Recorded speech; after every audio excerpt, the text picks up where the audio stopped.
Welcome aboard Qo'noS Va. I am Chancellor Gorkon, and if you know nothing about Star Trek, or if you have been a fan of Star Trek for a long time, this channel is for you. Please like, please subscribe, please turn on bell notifications, please share, please become a patron. Join us on Patreon, support us so we can keep bringing you Star Trek content. Subscribers get extra videos and patrons get the full unedited commentaries. Kapla!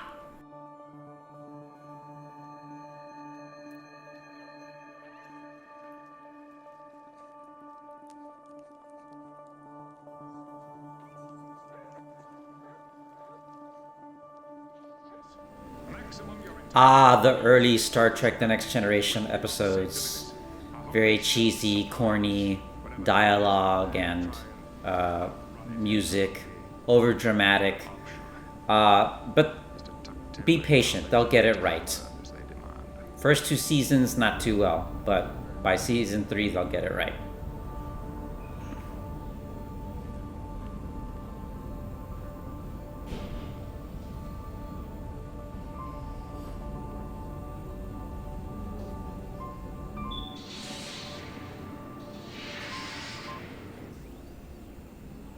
Ready, sir.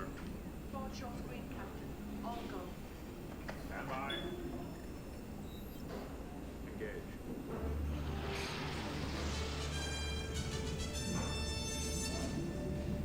So now they're trying to escape this godlike being.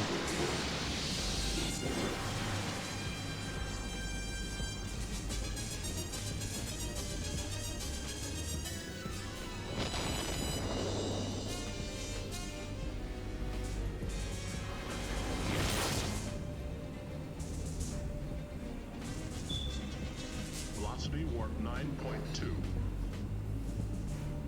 Heading 351, Mark 11, sir. Steady on that. The hostile is now giving chase, sir. Accelerating fast.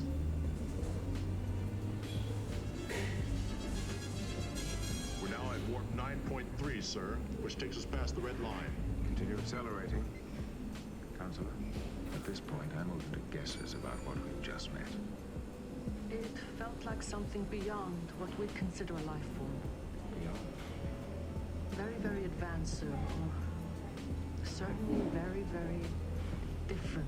So now we've established that Deanna Troi, the girl in blue, she's got some kind of mental powers.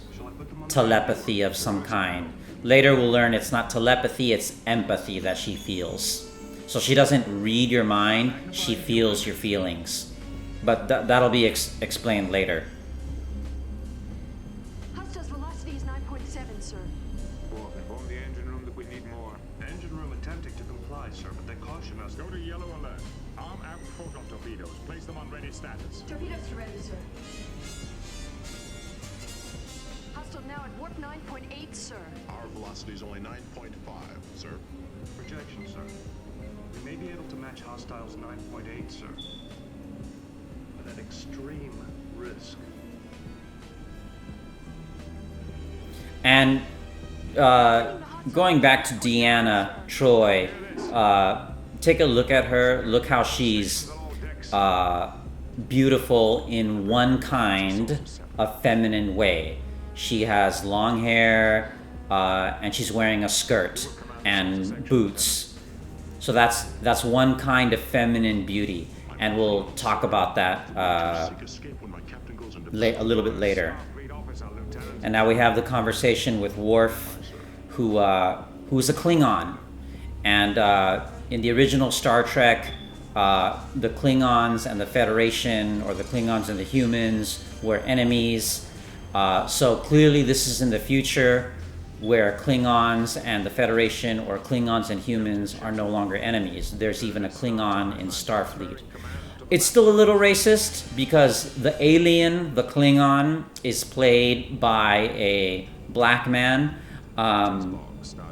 So the alien, the other, is always, not always, but here is portrayed as a person of color, and the representative of humanity, even though he's not an American, is still a white male. And confront the mystery that is threatening us. And now we're establishing that this ship, the Enterprise, is not just crew, it's also families, children. So it's a little less military than the original Star Trek. It's very much not just a military organization, but also a research and exploration organization. That's what Starfleet is. Understood, Captain. Torpedoes away, sir.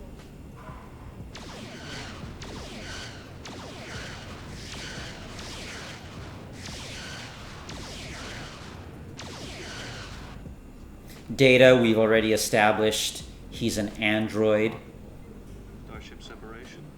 6, 5, 4, 3, 2. And now we're establishing this new feature that this ship has that the old ship didn't. The saucer can separate from the rest of the ship.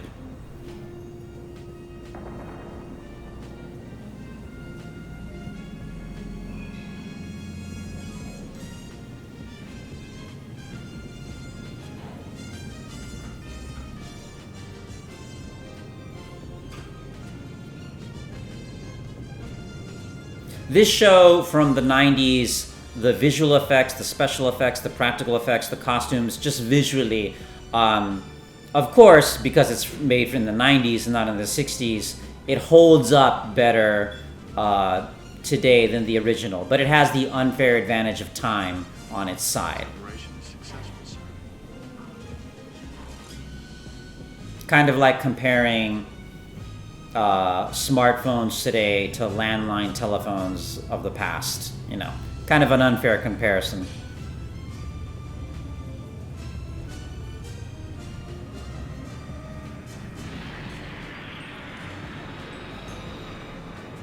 So now they're on the battle bridge, they've separated, they're on the smaller, more battle-ready version of the ship. That also says something, you know, reinforces the point of that the Enterprise and this show, Star Trek, is not about people in space running around shooting each other. It's about people exploring space and learning. Reverse power. Decelerating.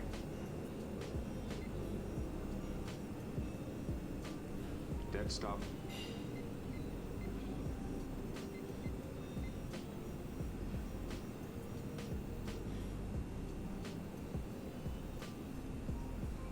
We'll hold this position and wait. That will bring them here in just minutes, sir. Will we make a fight of it, Captain? If we can at least damage their ship, we have a chance. Very good line, and it shows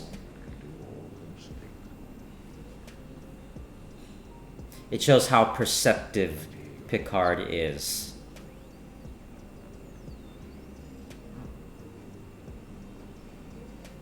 I spoke before I thought, sir. We should look for some way to distract them. We get a little bit of his leadership style. He'll disagree with his crew, he'll correct them, but then he'll also ask for their opinion. And we'll see that throughout the entire episode. Picard wants everybody's input.